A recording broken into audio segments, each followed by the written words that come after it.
Vous savez, comme on dit dans les films, on pourrait dire dans 20 ans, j'y étais, quoi.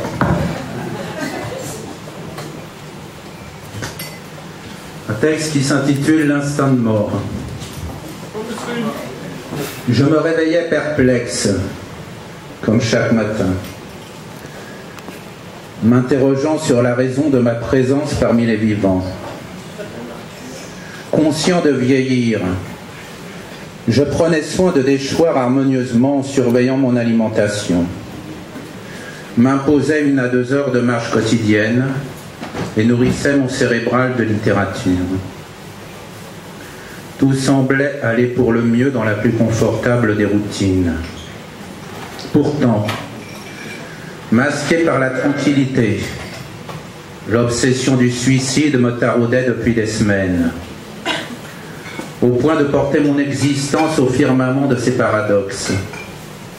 Immergé dans le désespoir, je continuais bon gré mal gré de m'évertuer à chercher une cause rationnelle à ces contradictions. N'en trouvant pas, je m'effondrais. Et puis il y avait ces fantasmes que mon mental ne pouvait s'abstenir de générer.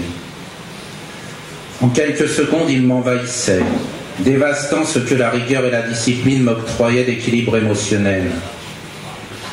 Je n'avais plus alors qu'à faire mon possible pour les différencier du réel, jusqu'à ce que le calme revienne.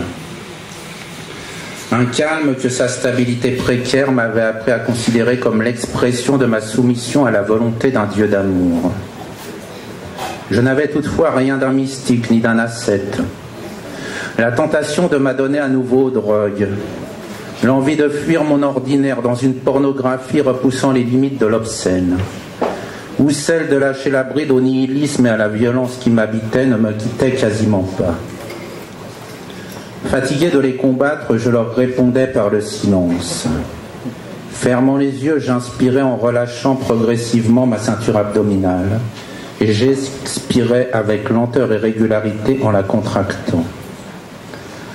Concentré sur le rythme de ma respiration, je finissais, me libérant de mes pensées chaotiques, par accéder à ce détachement qui m'aidait à passer du stade d'acteur à celui de spectateur de ma bipolarité.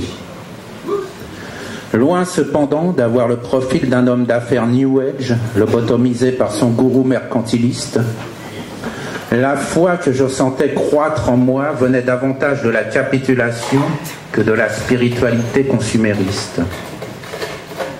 Noyé dans l'urbanisme, j'étais un citadin anonyme, heureux de constater que personne ne lui prêtait attention.